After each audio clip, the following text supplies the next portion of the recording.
त्यावेळी एक लक्षात घ्या, मला दुर्दैव या गोष्टीचं आहे की समजा मी वाईट आहे तर माझ्यावरती आरोप करा, एका जातीवरती आरोप करणं, एका पूर्ण जातीनं असा प्रकार करणं आणि तिथं येऊन ज्या पद्धतीने ज्या नेत्यांनी अशा पद्धतीनं एकतर विधानसभेच्या निवडणुकीनंतर बीड जिल्ह्यामध्ये पुन्हा आम्ही जातीय सलोखा अतिशय पद्धतशीरपणानं या ठिकाणी जपला आणि त्याची सुरुवात विधानसभेच्या निवडणुकीनंतर अतिशय व्यवस्थितपणे चालू होती. अचानक ही दुर्दैवी घटना घडली आणि ही घटना दुर्दैवी आहेच. जे खून झाला आहे तो झालाच आहे आणि ज्यांनी केला आहे त्यांना कठोरातली कठोर शिक्षा व्हावी आणि जी कुठली SIT नेमायची, CID नेमायची, आणखीन कुठल्या नेमायच्या त्या बिलकुल नेमाव्यात आणि ज्यात जे कोणी असतील त्याच्यामध्ये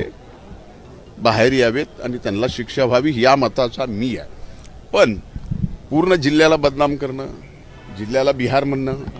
दोन समाजामध्ये वाद तेट निर्माण करणं हे कुठल्याही राजकीय प्रतिनिधित्व करणाऱ्या व्यक्तीला मला वाटतं की त्यांनी त्याची तेवढी काळजी घेतली पाहिजे.